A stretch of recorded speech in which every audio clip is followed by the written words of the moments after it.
Bom dia, boa tarde, boa noite, senhoras e senhores que nos assistem em mais uma edição do podcast da UBA, as Quartas Ambientais, que ocorrem tanto no nosso canal no YouTube, da União Brasileira de Advocacia Ambiental, e também no Spotify, que já temos aí uma tradição, né, e todos estão conseguindo acompanhar os assuntos mais importantes do direito ambiental em nosso país. E hoje, né, numa edição extraordinária aqui, para falarmos um pouquinho, né, ouvirmos os nossos colegas, todos os advogados que estão aqui presentes, né, a UBA é uma associação de advogados, e temos o prazer de receber outros colegas advogados para falarmos sobre um debate que ficou muito na mídia, né, a alteração da resolução 244 da Comissão de Valores Imobiliários, a retirada da obrigatoriedade da apresentação dos relatórios de sustentabilidade. Vamos debater um pouquinho, justamente com o nosso colega João Acioli, que é advogado e diretor da Comissão de Valores Imobiliários, com a nossa diretora de acompanhamento legislativo associada da UBA, a Luciana Viana Pereira, e também com a Rita Scarponi, advogada especialista em mercado de capitais. Então, assunto que está na mídia, está sendo muito debatido por todo mundo, virou inclusive objeto de uma ação civil pública, questionando a decisão da Comissão de Valores Imobiliários, e a gente tem que, né, dentro da perspectiva, a União Brasileira de Advocacia Ambiental, a maior associação de advogados ambientais do país, com mais de 500 advogados, né, com uma, um, um, esses advogados representando os mais variados tipos de interesse, e dentro dessa perspectiva a gente sempre tem que ouvir todo mundo, entender o contexto do que está acontecendo. Certo, senhoras e senhores? Então sejam todos muito bem-vindos, que tenhamos um ótimo papo. Passo a palavra para minha colega, queridíssima diretora Luciana Viana Pereira. Por favor, Luciana, a palavra é tua. Oi, Alexandre, obrigada. Bom, eu acho que só reforçando, né, essa nossa alegria de receber aqui na UBA o João Ascioli como diretor, que é foi um dos diretores que votou, né, a aprovação dessa resolução, e realmente no momento em que a gente tem visto muita crítica, muito debate à norma, muita, inclusive, né, como o Alexandre comentou, uma ação civil pública foi recentemente movida contra a decisão da diretoria. Então, assim, acho que o objetivo nosso é realmente, primeiro, ouvir, né, antes até de, de apresentar qualquer tipo de opinião ou manifestar qualquer tipo fazer qualquer tipo de manifestação, posicionamento oficial daqui da nossa associação.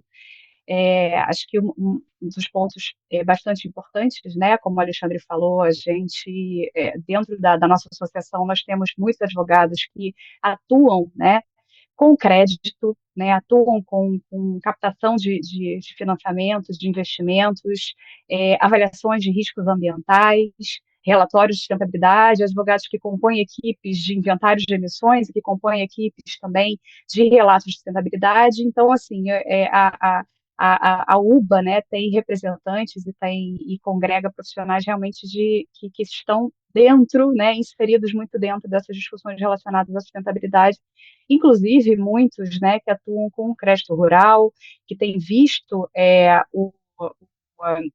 o aumento do rigor pelas instituições financeiras, muito em atenção a normas do Banco Central, normas desses nossos agentes reguladores do mercado financeiro, que têm imposto, né, periodicamente, um rigor maior sobre a gestão de riscos ambientais, sociais e de governança com relação aos aspectos financeiros e aos impactos das próprias companhias, ao mercado e às instituições de forma geral.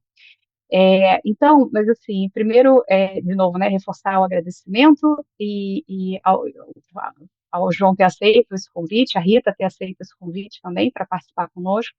E eu queria começar, então, só porque como nosso podcast é voltado muito, né, para a advocacia ambiental, acho que a primeira coisa que eu queria pedir para o João é que falasse um pouco para a gente sobre quem é a CVM, né? Qual é o grau até de independência, de autonomia da CVM em relação ao mercado de capitais, em relação à regulação do mercado de capitais, e se puder falar um pouco também do papel da CVM nas discussões internacionais perante a IOSCO. A gente sabe, né, que a CVM está sempre presente em discussões internacionais, a gente sabe que normalmente o contexto global é importante. Então, João, se você puder começar a contar um pouco para a gente essa coisa mais básica para quem é do mercado, mas que para a gente é importante, né? Como é que a CVM atua, quem é a CVM, qual é até o grau de autonomia, né, de regulação que a CVM tem pela legislação. Obrigado, Luciana. Obrigado, pessoal. É um prazer estar aqui com vocês. Cumprimento a UBA. Eu fico feliz que a gente possa ter esses debates de uma maneira super transparente em relação à exposição das ideias, porque me parece que em relação a esse tema está tendo tem um debate que está exatamente passível de ser beneficiado por mais informação, né? Mais conhecimento do que levou a CVM a decidir dessa forma, e que isso vem muito ao encontro da pergunta de qual é o papel da CVM como reguladora, né? Embora ela não se limite a isso, eu acho até que deveria se limitar mais a isso, mas não se limita. Mas uma parte fundamental do papel da regulação da CVM é ser um regulador de informação. Qual é a lógica da existência de agências reguladoras de mercado de capitais? Em termos concisos aqui pelo tempo, você imagina que são investimentos privados em empresas privadas, normalmente, e por que não basta, por exemplo, o Código Civil, a Lei das Sociedades Anônimas, em um sistema judiciário para assegurar o respeito aos direitos dos investidores e de todos os participantes do mercado. Você imagina que o fenômeno do capitalismo de massa, quando ele alcança esse lado dos negócios, que é dos investimentos, você tem algo que o capitalismo de massa se revelou que é mais gerador de caixa. Você vender pouco para muitas pessoas do que você vender quantidades grandes para algumas poucas, né?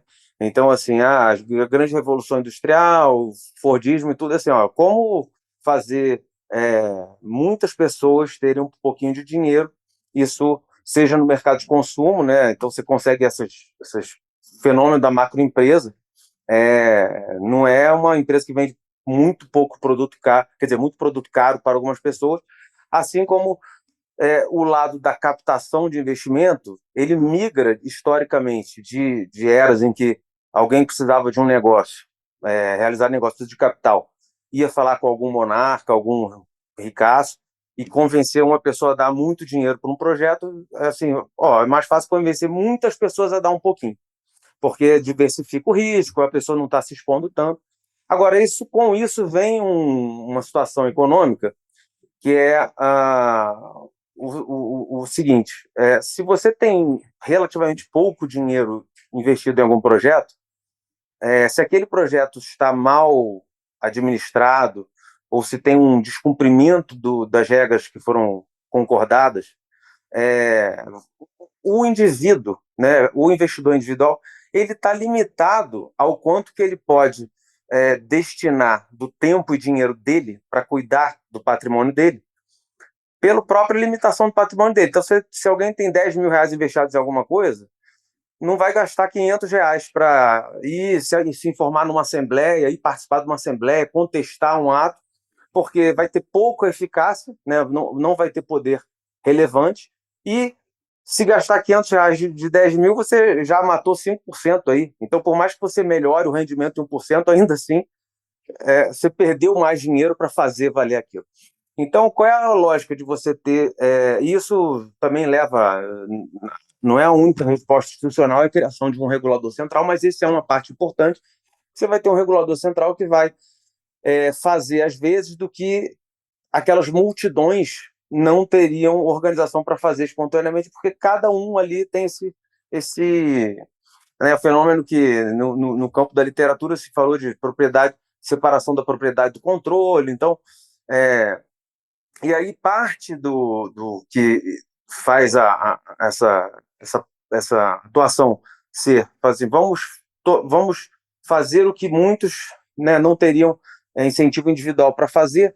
Parte disso é exigir transparência, né, informações completas para que as pessoas possam optar por alocar os seus recursos como investidoras, conhecendo aquilo que elas estão investindo. Porque a lógica, né, a premissa neoclássica de indivíduos racionais e que agem racionalmente na busca do seu benefício, ela é muito coerente, mas ela tem uma premissa que é muito forte, que conhecendo aquilo que se está comprando, as pessoas só compram o que vai, no seu próprio entendimento, gerar bem-estar. Então, ela faz uma opção por dar um capital em troca, um recurso em troca de algo que ela espera ter mais benefícios do que o que ela está dando em troca.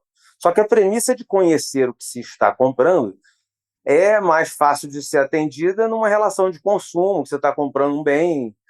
Aí tem problemas assim que a literatura econômica fala, tipo, carro usado, o vendedor conhece mais do que o comprador. Agora, isso chega a um extremo numa situação em que o produto ele é dinâmico, ele é móvel, é vivo, né? É uma parte num projeto econômico, seja numa companhia, um fundo de investimento, algo assim. Que aquilo está gerando informações toda hora e as pessoas ali sabem e quem está de fora não sabe tanto. Então, a CVM tem esse papel de fazer com que as informações cheguem aos destinatários, que eles vão poder decidir se investem, não investem, vendem, ficam, né?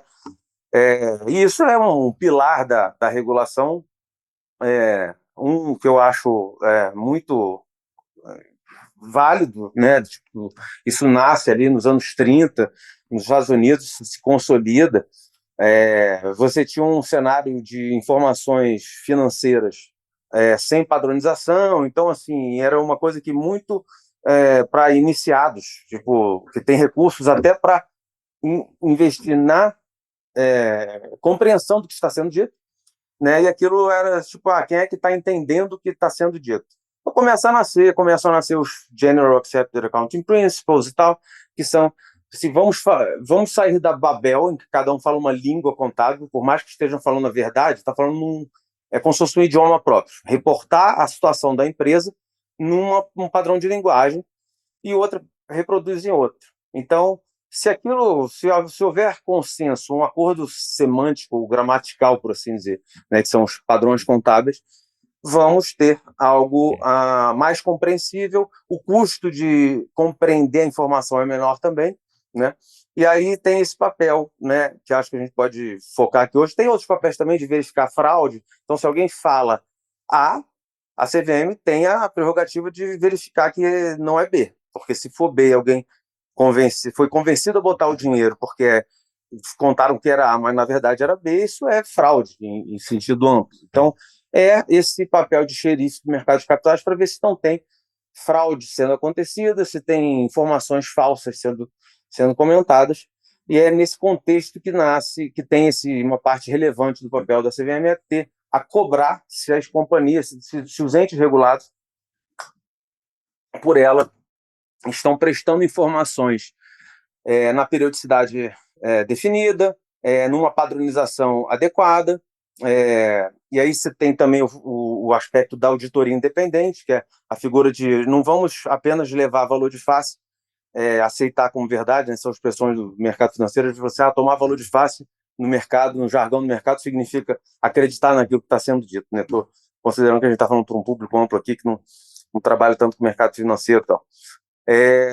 Então, você tem a figura de auditor independente que tem a atribuição de verificar a contabilidade, assim, as demonstrações fornecidas pelos participantes do mercado para ver se aquilo está de acordo com os padrões e verificar isso. Né? Nesse contexto, eu não sei se você chegou, já Luciana, a perguntar se isso era só o papel da CVM ou se já era o contexto em que nasce a versão inicial da 9.3, mas eu acho que esse papel de fazer, né, que a informação seja de qualidade, seja confiável, retrate o que a empresa está fazendo de verdade, o que ela está vendendo para os seus investidores, né? Na verdade, até assim, seria interessante, né, João, se você puder também falar um pouco desse, acho que sim, né, tem tudo a ver com o que você está falando, ou seja, esse papel da CVM de assegurar a transparência e uma linguagem única de informações para os investidores, né, que é bem que você comentou agora, de um dos papéis fundamentais da CVM, tem tudo a ver com o nosso tema, né, tanto com o 93, com o 93 modificado Exato. agora pela 244, mas assim, acho que seria legal também falar um pouco, ainda para a gente começar, depois a gente entra, acho que a próxima pergunta a gente fala especificamente da 244, mas seria legal para o público entender um pouco que a CVM atua também na IOSCO, atua também muito, conversa muito com outros agentes reguladores do mercado de Perfeito. capitais internacional, né?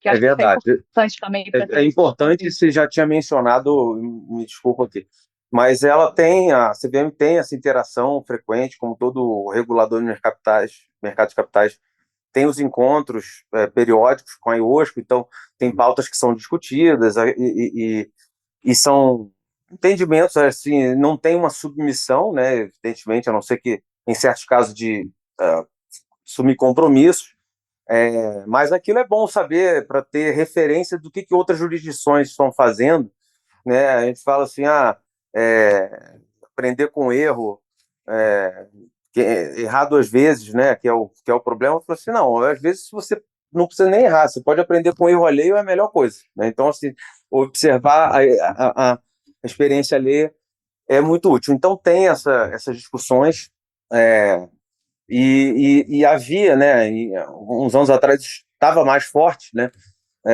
Porque o que aconteceu assim em relação a a evolução dessas discussões de sustentabilidade, reporte?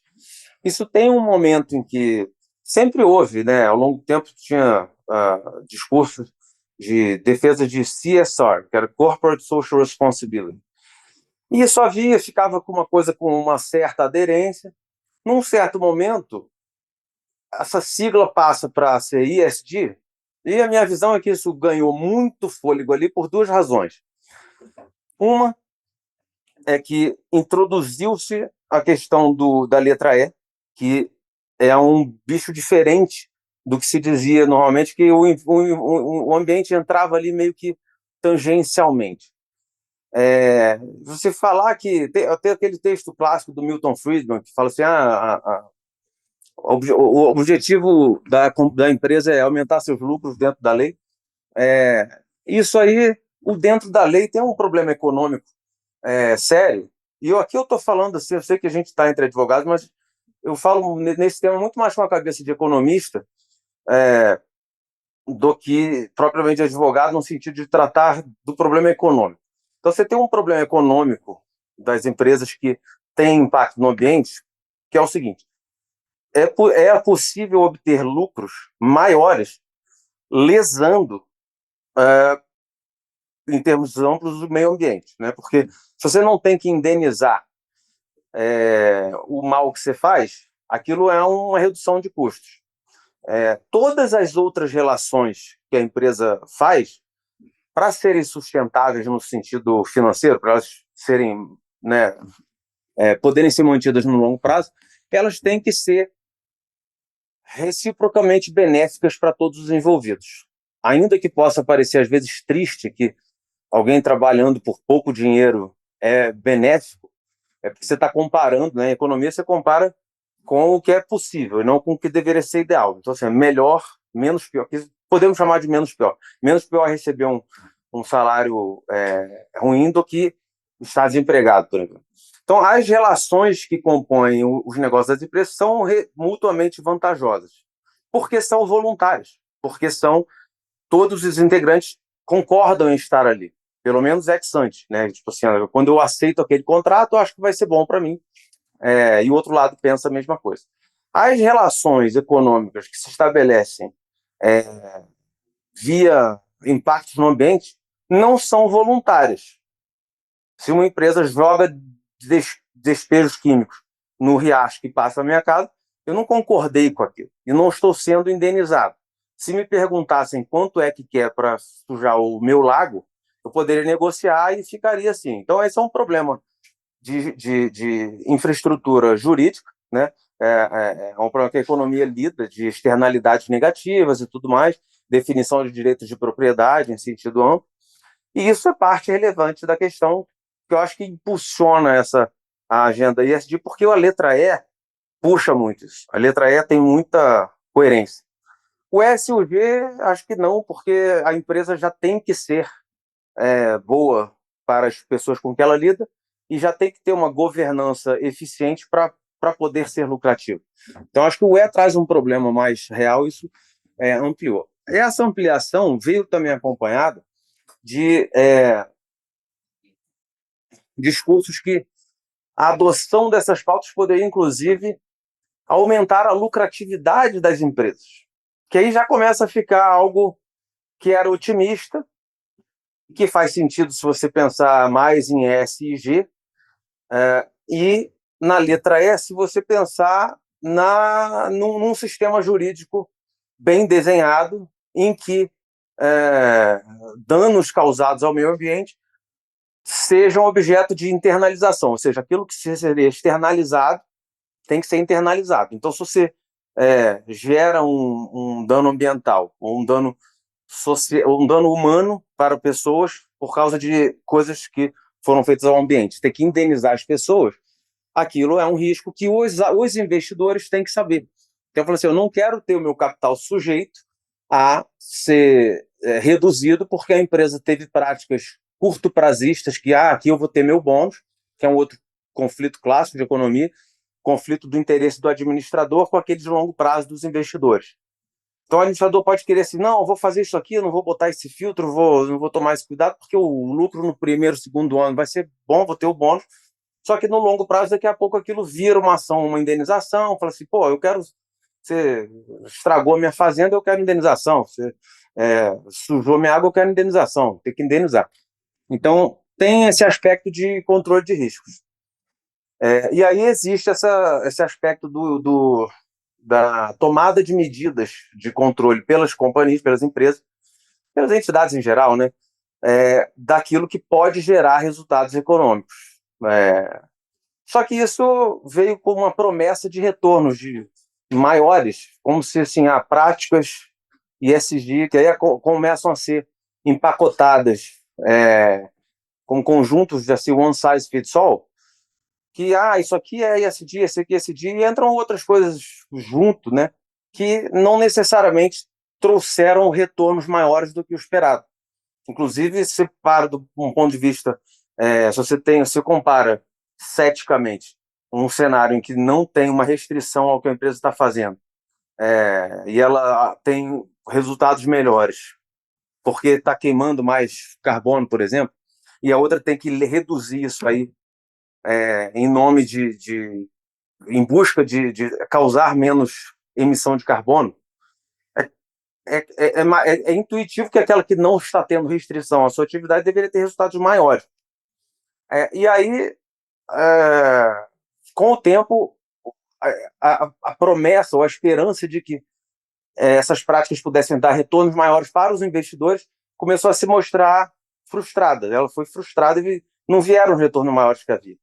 Havia alguma correlação, às vezes, de empresas com boas práticas que tinham melhores resultados, mas que se identificou também, o que também é intuitivo, que empresas que tenham gestão de alta qualidade, modernos, que estejam querendo fazer tudo do melhor, adotem também essas práticas porque aquilo está sendo visto como algo promissor. Então, empresas que já teriam resultados melhores também, você tem uma correlação que não é necessariamente uma causalidade. E aí, mais recentemente, aquilo começa a perder um pouco esse apelo pelo lado investidor e volta mais pelo lado de preocupações com o próprio ambiente, preocupações com coisa, mas sem ter tanta adesão por parte de investidores, né? Então, os investidores param de exigir tanto isso se reflete nos diálogos internacionais, em tendências a não se exigir tanto essa postura de CVM. Então, existe esse diálogo realmente e existe todo esse ritmo de como essa história foi se desenrolando ao longo dos anos. Maravilha, obrigada pelo esclarecimento, pela aula, né, da gente entender como é que isso vem sendo visto sob a perspectiva econômica. Eu acho que isso você tocou num ponto, João, acho que a gente discute muito, né, e vê muito acontecer, que é esse movimento, né, essa demanda, eventualmente, dos próprios investidores. A gente tem hoje, se um determinado momento tem esse contexto internacional, né, que se um determinado momento a gente viu a Europa com muitas normas, pressionando, colocando determinados padrões, inclusive para relatos de sustentabilidade mais próximos até do GRI, que tem uma padronagem, que tem uma metodologia mais protetiva para o meio ambiente, até do que o próprio IFRS S1 e S2, que tem uma pegada mais de análise financeira com impacto na sustentabilidade, né? E a gente, o que você relatou é um pouco da percepção que eu tenho também, que eu acho que outros profissionais têm também, que o ISD, ele foi talvez um pouco além do que ele deveria ter ido, né? Um movimento em que era de impor, de alguma maneira, ou de fazer com que o próprio mercado, a atividade empresarial, ela gerenciasse os riscos ambientais, sociais de governança, é, e com uma fundamentação de que isso necessariamente, ou que determinada prática necessariamente resultaria num ganho econômico para a empresa, num ganho para os investidores, a gente começa a ver que não são todas aquelas práticas que foram ditas como alinhadas com o ESG que de fato trazem esse resultado econômico. E talvez a gente esteja vivendo agora um momento meio que eu acho que é de freio de arrumação, né? Não sei se você tem essa mesma percepção que eu, acho que a gente está num momento meio que de freio de arrumação e que tem se produzido, inclusive, em mudanças de orientação, né? A gente vê a União Europeia também adiando um pouco as obrigações de relatos, de auditoria de terceiros, as due diligence que já entrariam em vigor agora, já foram adiadas para 28, 29. A própria SEC norte-americana também, ela também deu um pouco o passo atrás da obrigatoriedade de uma padronização para relatos de sustentabilidade.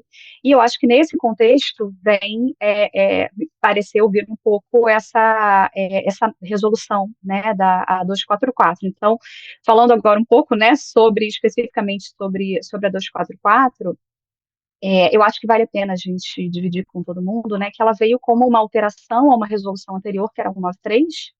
A 193, ela tratava, lá de 2024, ela tratava da obrigatoriedade de uma adoção de padrões de relato conforme FRS S1 e S2 de forma escalonada, né?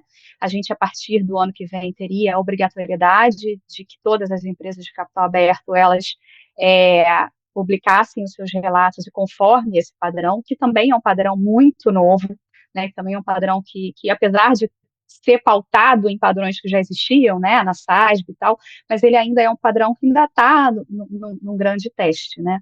Então, assim, eu queria aproveitar um pouco com base nesse contexto e te perguntar como é que foi, assim, quais foram as premissas, né, que foram adotadas pela CVM para a edição dessa resolução 244, que algumas pessoas do mercado têm visto como um retrocesso, mas a gente viu foi a Brasca, de alguma maneira, provocou a CVM, né, informando que havia aí, enfim, acho que dentre alguns dos argumentos que a gente viu, tem um argumento de um custo muito elevado para a implementação, talvez toda essa questão, né, de questionamento, de relevância que está sendo dada pelo investidor ainda ou não, maturidade do próprio mercado, enfim, seria legal a gente ouvir de você quais foram as premissas que foram consideradas pela CVM para 244, e acho que também, se você puder falar um pouco, o que a CVM espera das companhias, né, porque eu acho que tem uma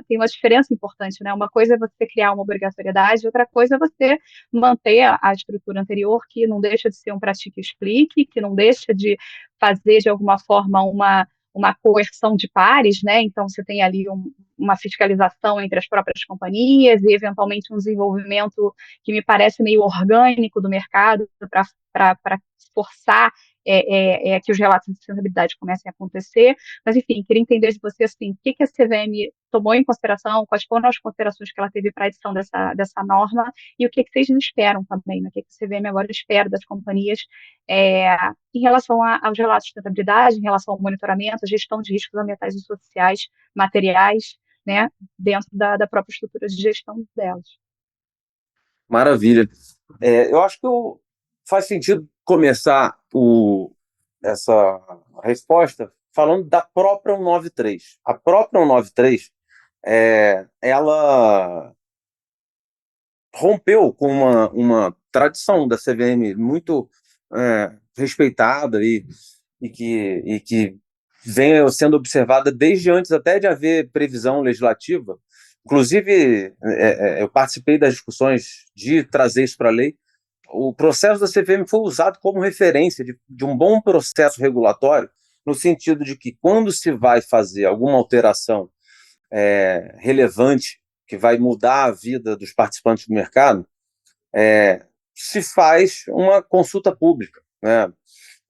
Vamos ouvir dos participantes, a gente, reguladores, estamos com essa visão de que isso aqui parece bom, vamos perguntar aos participantes do mercado o que eles têm a dizer sobre isso. Eles vão trazer coisas que certamente nós, do lado da regulação, não teremos tido a percepção pelo conhecimento do dia a dia, falar assim, mas será que isso aqui vai ser caro, isso aqui vai ter o retorno, isso aqui vai funcionar bem, não vai? E funciona muito bem, a meu ver, isso vindo de alguém que teve sempre uma posição muito crítica assim, das normas produzidas pela CVM, por excesso de intervencionismo, mas vendo de perto como funcionou o processo, eu falei assim, bom, o processo é muito legal, porque as contribuições do público, e é aberto para todo mundo, assim, e tudo é muito considerado. Às vezes vem um e-mail que é assim, tipo, Emerson de quê? Não sei, mas a opinião dele é lá, consideremos, porque por que não, né? Todo mundo tem direito a participar, aquilo é analisado, concorda-se ou não, mas é fundamentado, tem um diálogo, né? A 193, apesar dessa tradição, ela não fez isso. Então, assim, não houve consulta pública, não houve análise de impacto regulatório previamente à edição da 193. Foi numa coisa de tipo, isso tá a moda, queremos ser pioneiro. Eu acho que dava para ser pioneiro de uma maneira de pratique ou explique, de trazer a adoção desses parâmetros, né? Porque o problema existe, o problema de qualquer um poder falar assim, eu sou verde, e aí publica alguma coisa que fica caro para verificar, assim, bom, ter algum padrão faz sentido, porque senão fica todo mundo fala alguma coisa e chega o famoso greenwashing.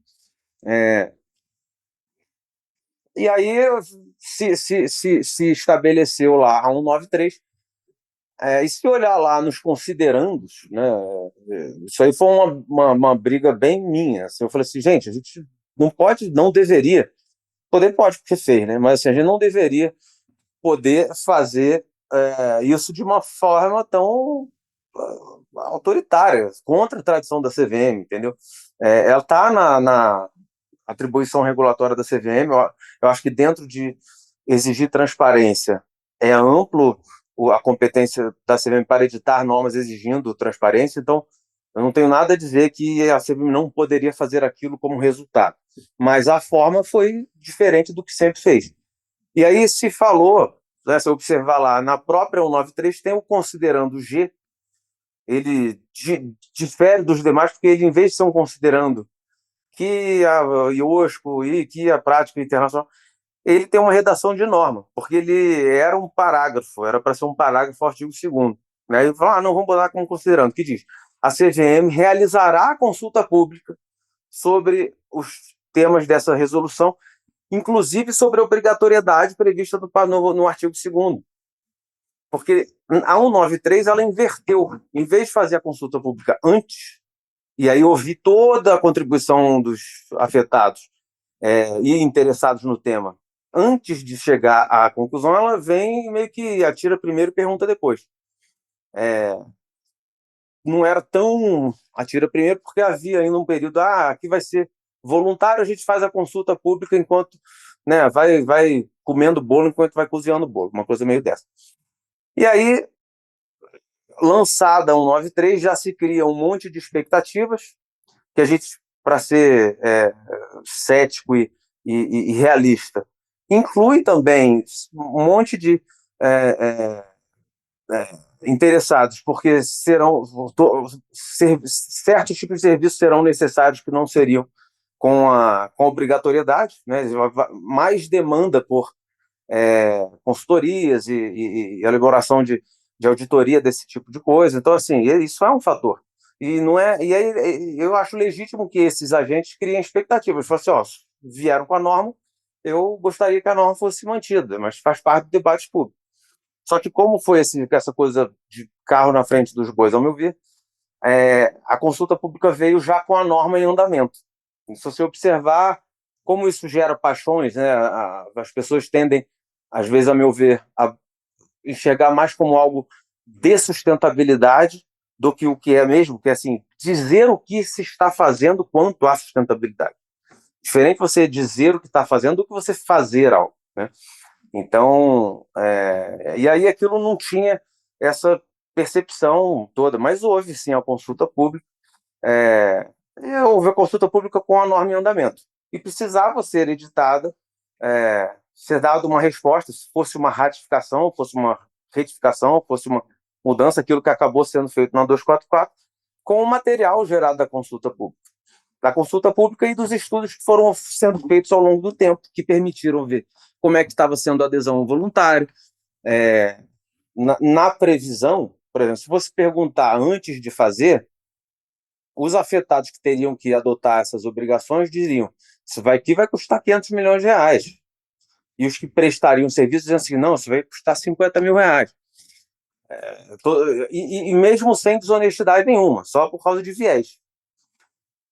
Apesar de eu ser contra a ordem que foi feita a coisa, ela trouxe algumas vantagens também, que é conhecer como foi a coisa na prática. Então, fazendo na prática, eu já tinha mais noção de falar assim, quanto é que isso custa mesmo? Entendeu? Então, casos de quem já fez a voluntária podia mostrar, ó, isso custa tanto, custa caro mesmo. Não era aquela coisa catastrófica, mas também não era aquela coisa desprezível.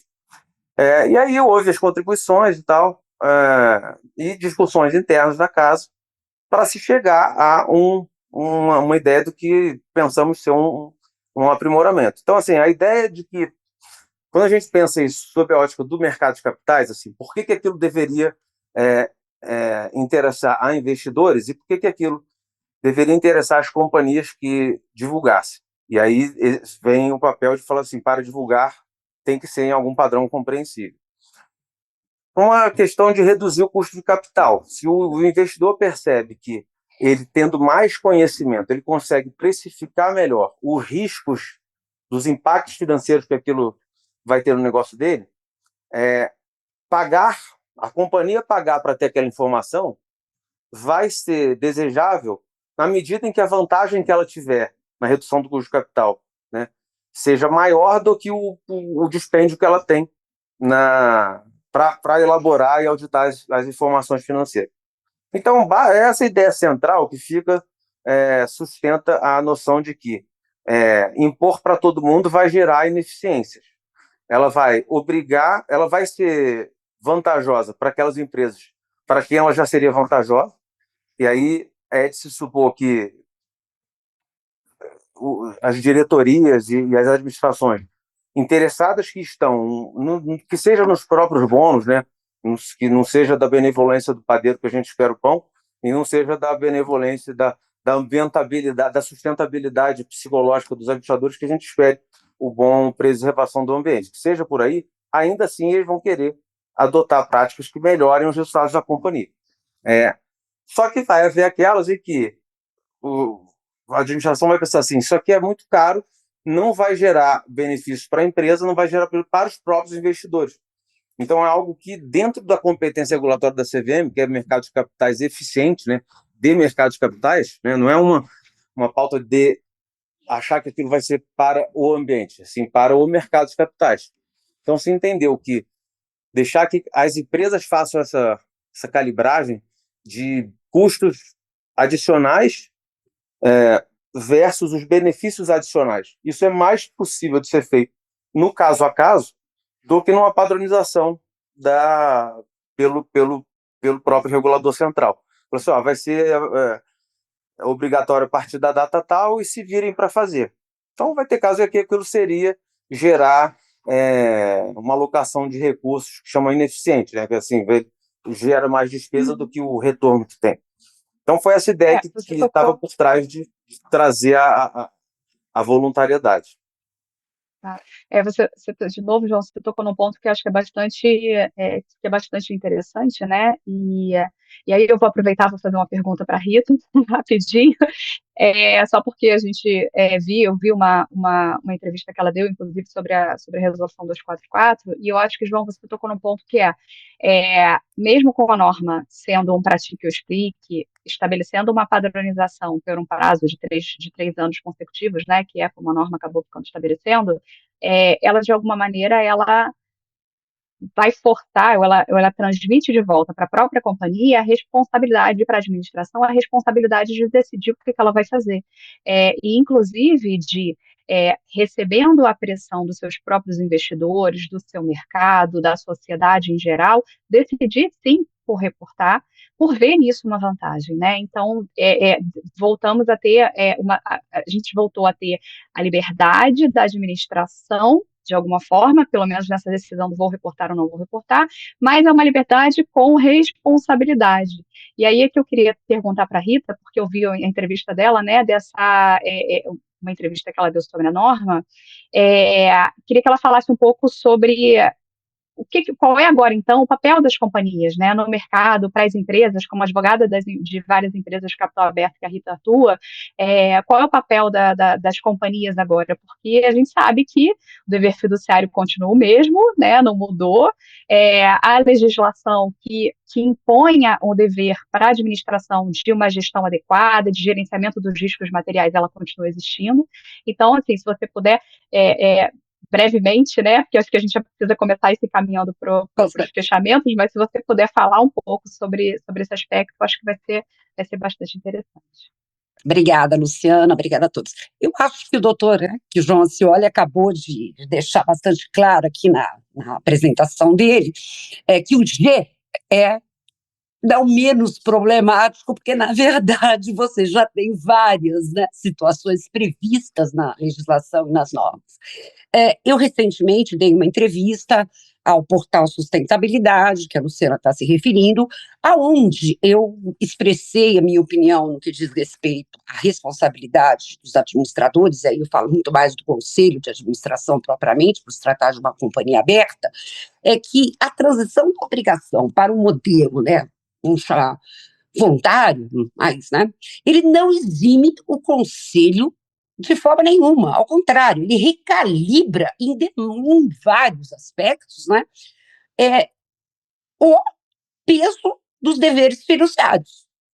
E por que isso? Né? Ao exigir, né, que, obviamente, e não tinha como ser diferente, né, a resolução 244 deixa isso claro, a companhia terá, obviamente, que assinar, né, assumir esse comunicado, né, estaria a CVM transferindo o ônus da decisão para a administração das companhias? Não, até porque isso hoje está, né, bem claro no que diz respeito à interpretação que nós temos da Lei 6.404 e das normas da CVM. Então, isso está no pacote normativo, doutrinário e jurisprudencial sobre o assunto. Né? Então, a decisão de explicar, ela exigirá o quê? Uma avaliação formal da materialidade financeira desses riscos, né, climáticos para o modelo de negócio da companhia. Como eu vejo, empresas que atuam, né, em setores de alto impacto, né, a narrativa ela será dissecada por essas agências de rating, né, tudo que foi comentado aqui pelo João Acioli, consultorias de governança e especialmente pelos investidores institucionais, inclusive os investidores estrangeiros. E aí emerge, sim, um risco crescente de uma chamada litigância climática, né? corporativa. Mas, para isso, nós já sabemos, né, e o doutor João também já explicou aqui, há soluções hoje previstas, né, e a doutora Luciana também conhece bem isso, na própria regulação, nas próprias práticas internacionais, naquilo já que o Brasil aderiu. E, por último, eu comentei também nessa entrevista que eu dei, uma questão que aí eu reporto, doutor João, se sua opinião, eu tenho visto muitos comentários, dentre, com devido respeito, né, às opiniões e conhecimentos de cada um, né, como eu falo, teoria do conhecimento é duvidosa, né, sempre. Companhia, né, quais seriam as consequências advindas das companhias que optarem, né, pelo explique e não pelo pratique, né, e possíveis impactos disso, e negativo, claro, em relação aos investidores e ao mercado em geral, e aí com um acréscimo, dependendo da qualidade disso, haver uma influência na liquidez das respectivas ações. E aí, claro, exige um trabalho de fiscalização ex ante da CVM, estou certa, e de supervisão ex post da CVM? Basta. Desculpe.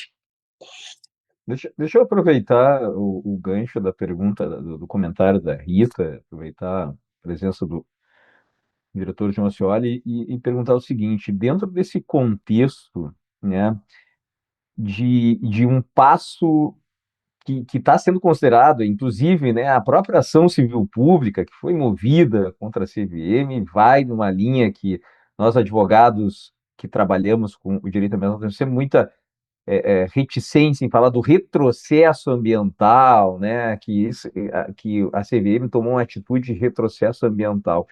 E eu vendo todo o histórico em relação a essa mudança, podemos dizer assim, eu faço uma pergunta: e esse tipo, essa percepção, né, advinda da consulta pública posterior que as empresas fizeram, ela é uma correção de rumo, podemos dizer assim, intense de mérito, no sentido de os relatórios, né, a apresentação faz parte do contexto do jogo do negócio das empresas, ou talvez esse procedimento formal, a gente não fez a consulta pública antes, era interessante a gente ouvir essas empresas de uma forma, né, de uma forma mais cautelosa, podemos dizer assim, ainda que pudesse ser inovada, né, porque a gente está vendo não o mercado, mas vários analistas do mercado, obviamente dentro de um contexto de narrativa, né? A gente sabe que o mercado ambiental, a área ambiental, ela traz uma série de narrativas em cima do tema, inclusive com uma crítica, né? O fogo amigo do próprio Ministério da Fazenda, né? Que diz, não, mas agora como é que a CVM vai ter, a despeito da sua independência, ela tem que trazer um mecanismo de regulação voltando ao status anterior ou trazendo uma nova regulação, né? E eu fico um pouco, né, perplexo, né, em ver toda essa discussão dentro do jogo do mercado, né? Queria o João entender como é que ele recebeu isso, né, essa crítica dos analistas, a ação civil pública, né, que a gente chegou nesse ponto assim extremo, né, de ONGs que entraram e a crítica teoricamente interna do próprio governo, ainda que são instâncias independentes, podemos dizer assim.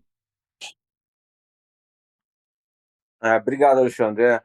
Olha, eu recebi a reação do Ministério com alguma surpresa, não total, porque muito pouco tempo antes, o Ministério já tinha dado umas declarações que pareciam assim demonstrar uma certa resistência com o conceito do que é uma autarquia, né? Do que é o papel de uma autarquia independente, o que é um órgão de Estado. Quando a CVM foi se manifestar no STF, a pedido do ministro relator da ADIM, que era uma questão de repassar a taxa de fiscalização para a CVM, e houve uma decisão unânime do STF cautelar, numa cautelar dizendo que a União deveria repassar, e a União deveria apresentar um plano, ela apresentou um plano, e o STF falou que a CVM se manifestasse, assim como todos os outros, nós nos manifestamos dizendo porque achávamos que aquele plano apresentado pela União não correspondia ao que nós apresentamos a eles e com as diferenças. Ao que veio uma reação de que a CVM estaria desautorizada a ir ao STF.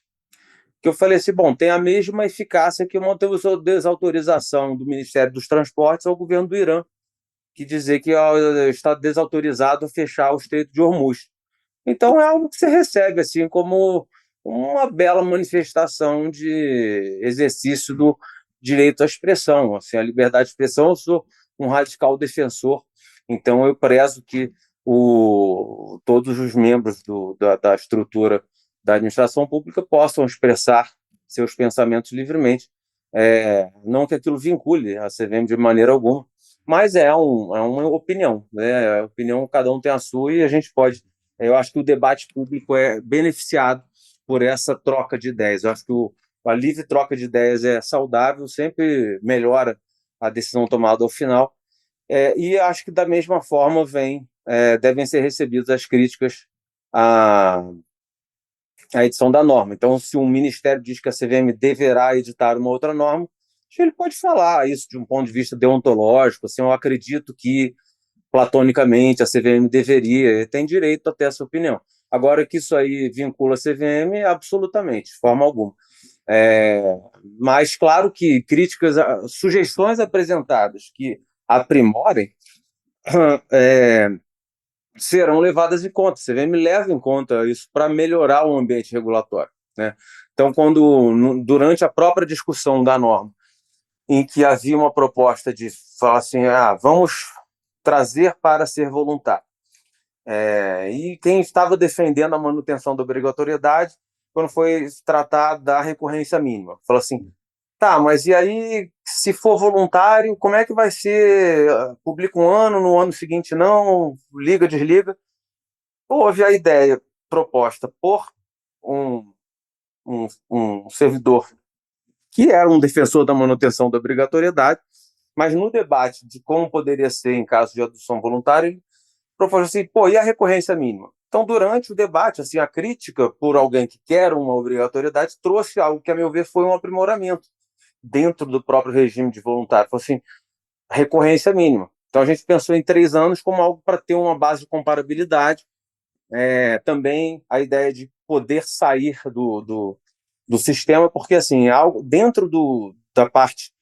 não vamos esquecer que, além das companhias abertas, tem uma indústria de fundo de investimento de 11 trilhões de reais.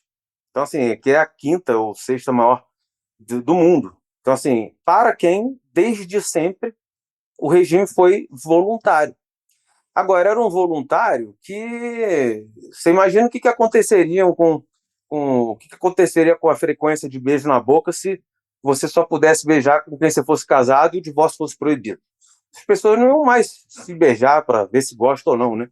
Então, assim, você tinha um regime de voluntariedade que, se uma vez publicado, para todo sempre teria que publicar.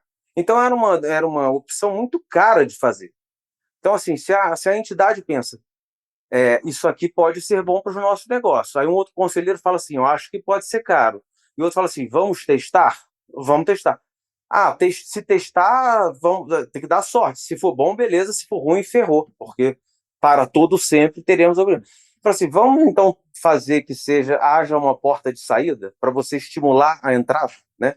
Então houve um aprimoramento desse estímulo a fazer uma provocação, falou assim, testem isso, não confiem só na estimativa, né?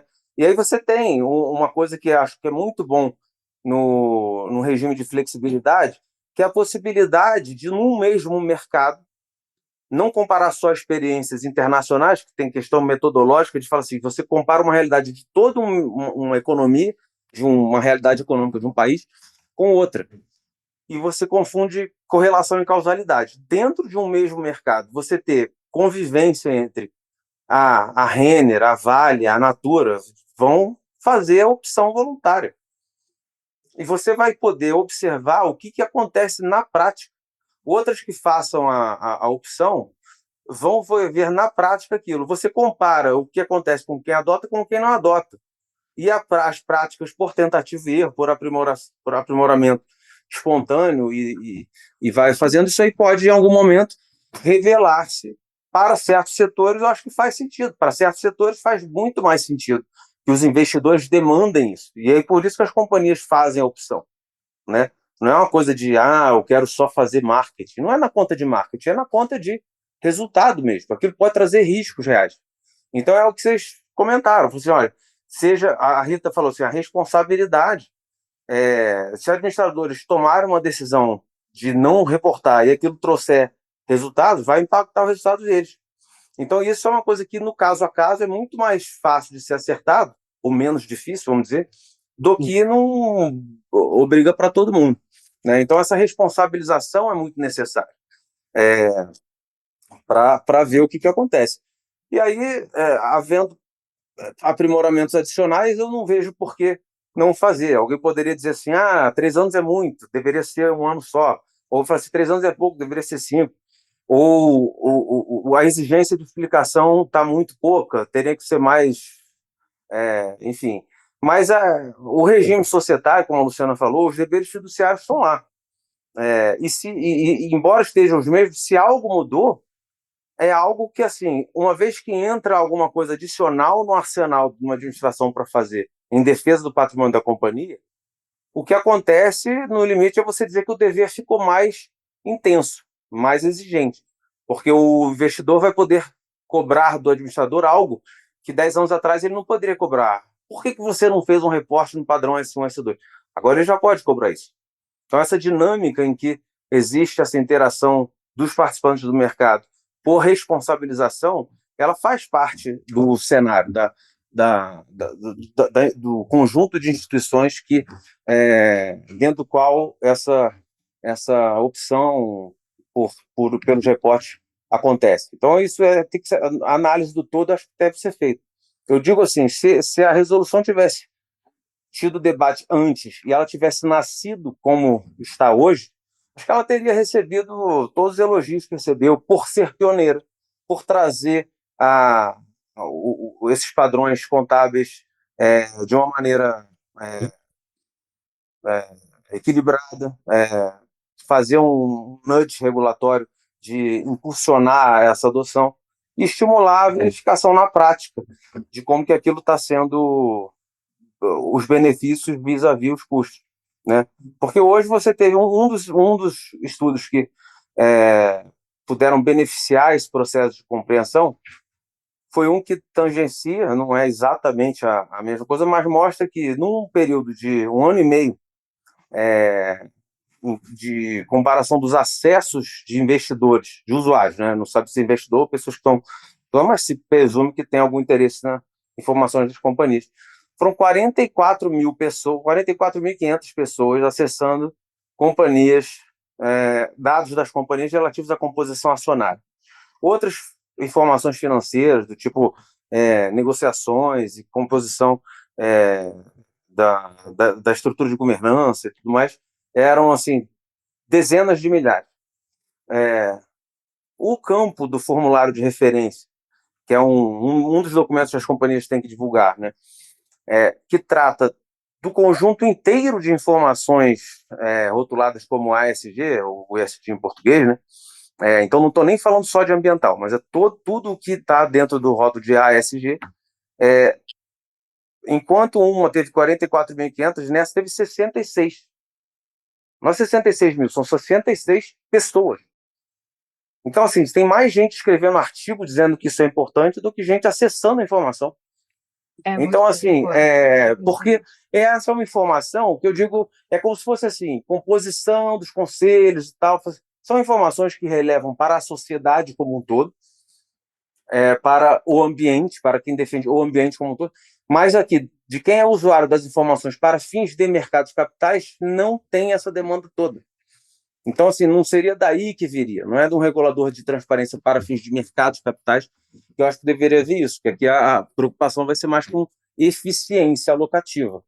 né? Então, assim, a eficiência alocativa deixa essas pessoas que têm todo o interesse em ter melhores retornos, melhores resultados para o investimento, tanto é que se fosse tão necessário ser obrigatório, nenhuma companhia faria voluntário. E se fosse tão bom assim, para as companhias, ninguém reclamaria quando era obrigatório. Fosse assim, pô, se uma cláusula é tão boa, a obrigação é desnecessária, e se ela não é tão boa, a obrigação não é bem-vinda, né? É uma coisa assim, meio que nessa lógica, entendeu? Bom, bom, João, Rita, prazer imenso. Eu acho que ter vocês aqui conosco, assim, foi excelente ouvi-los. É, é, é muito, é, muito interessante para a gente, né? Entender a lógica antes de sair tomando qualquer tipo de opinião ou até se manifestando num sentido ou no outro. Eu acho que é muito importante a gente entender, por vezes, do que para quem está muito acostumado com o ambiental, com sustentabilidade, qual é o lado do mercado, né? E qual foi a motivação efetivamente da CVM nessa mudança de curso.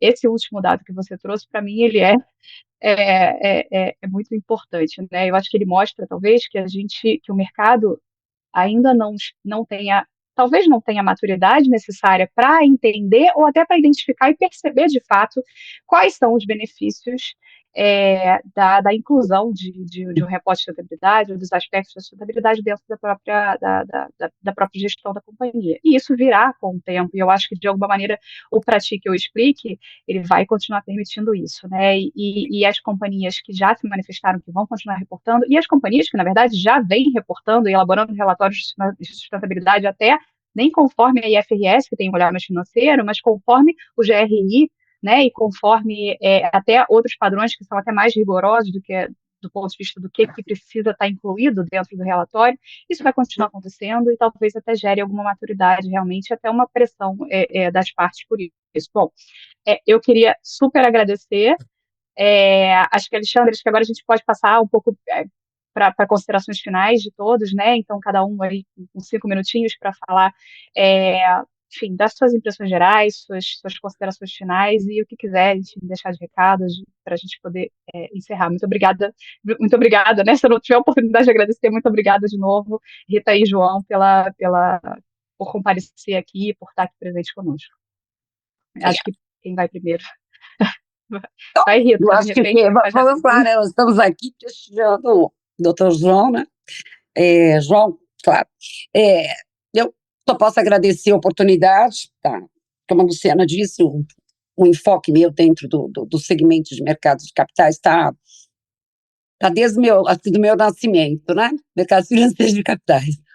E particularmente após, né, ter tantas narrativas, sempre pergunto, né? Não temos fundamento. Acho que ficou muito claro aqui pelas palavras ditas por todos, né? Ditas por todos e pela explanação super escorreita feita aí pelo João, que o caminho está sendo trilhado, né? Então, nós temos que fazer uma leitura, né, de todas as críticas, de todos os, enfim, né, os benefícios, de uma forma adequada, né? Levando em consideração aquilo que tem ou não tem fundamento. Eu acho que esses números, né, que o doutor João colocou agora, percentuais, eles deixam extremamente claro. Nós temos uma quantidade de notícias absurdas, bem superior, né, do ínfimo nível de consultas. Então, falar sem se informar, né, e só posso agradecer aqui pelo ensejo, pela oportunidade, e espero efetivamente que os administradores entendam que isso é mais um reforço dentro dos deveres fiduciários deles, né, e que o mercado cobrará isso. Muito obrigada. Obrigada, Rita. Eu concordo com a Rita, obrigado. Bom, super agradeço de novo aqui a vocês, eu parabenizo o UBA. Espero que a gente possa ter mais diálogos, porque não é só essa regulação que existe, existem outras questões e está sempre em aprimoramento. Então, por exemplo, você tem outros padrões mais rigorosos até. Então, assim, seria muito fácil. O explique mais fácil seria assim: não adotarei o ISSR porque eu adoto esse aqui que é mais rigoroso e é uma linguagem. A gente também está numa era em que certas dificuldades estão sendo eliminadas por avanços tecnológicos. Então, você pensa em padrões contábeis como idiomas, né? Então, por que precisa de um padrão contábil? Porque você ser um poliglota não dá. Assim. Então, só quem era poliglota são os grandes players que vão ter departamento contábil para saber o que quer dizer aquilo. Hoje em dia, qualquer um já é poliglota ao apertar de um botão. Então, se você tem um padrão lá, que é o padrão A outra divulgando B, você pega aquilo e bota lá numa máquina e fala assim, ô, inteligência artificial, me diga o que significa isso aqui em termos de ISSB, entendeu? Então, isso é algo que é tangível. Então, práticas que o mercado vai poder fazer com flexibilidade, elas vão permitir um avanço muito maior do que ter períodos de padronização geral para todo mundo, em que se compara com o quê? Você vai comparar com o mesmo período passado, em que a economia do país era diferente, você vai comparar com o mesmo período da Noruega, que é uma realidade diferente em tudo. Então, assim, essa experimentação, né, de ter a criatividade, a tentativa, o erro, e a cobrança, né, a cobrança de quem sofre os resultados, né, fala assim, por que você fez isso? Por que você deixou de fazer isso? Então, assim, se alguém vai e faz uma adoção, que foi caro, alguém pode reclamar. Por que você adotou isso aí que é caro? Ou você diz, não, porque eu tinha a liberdade de tentar. Quando eu decidi, parecia que aquilo ia trazer resultado para a companhia. O outro que vai poder falar a mesma coisa se a reclamação for em sentido contrário. Achei que seria caro demais. Só que, na prática, os administradores vão querer fazer aquilo que traga mais resultado. E os investidores irão cobrar aquilo que traz mais resultado. O que muda de companhia para companhia. Se você tem uma companhia que aquilo vem do lado até do apelo ao público consumidor, gera mais receita até. Então, assim, olha, aqui tem uma companhia que tem uma proposta de ser voltada à sustentabilidade. É algo que eu, como consumidor, me estimula a comprar. Se eu estou entre dois produtos, esse aqui a favor de preservação, não sei o que, eu prefiro aquele. Esse é algo que você paga mais. Eu, pessoalmente, converti meu carro para etanol, porque é cíclico, né? Enfim. Então, eu acho que essa dinâmica vai permitir não só a dinâmica da experiência do mercado, como a dinâmica dos diálogos, dos debates. Enfim, a crítica é super bem-vinda, para que a gente possa crescer com ela e pensar juntos em aprimoramentos voltados a isso. Que eu falo, quando eu falo assim, você é liberal e gosta do meio ambiente, eu falo assim, porque eu penso que certas coisas são propriedade de todos. Então, assim, liberal quer saber de proteger a propriedade privada. Mas o meio comum é propriedade de todos. Então, assim, eu não. Da mesma forma que eu saio de casa e eu vou querer bater no vizinho que tenha jogado lixo na minha varanda, alguém que polui o meio ambiente é o vizinho que está jogando lixo na nossa varanda. Então, assim, isso é respeito ao que é nosso. Então, assim, é uma visão super. Acho que concilia muito essa visão de mundo na questão de preservar o que é de alguém, e é nosso, né? Então, eu acho que é com esse espírito que a gente vai construir uma regulação boa, com diálogo e transparência, conhecimento do que realmente se passa. Então, eu super agradeço, parabenizo a realização do evento, fico super à disposição para conversas adicionais, institucionais, de debate, de propostas. Vai ser um prazer conversar de novo com vocês todos. Com certeza, João. Vamos combinar depois com a Rita, com a Luciana, né? Até Muito um evento presencial aí que a gente possa fazer, né? Que a gente tem vários eventos marcados aí, com a tua participação será excelente, né?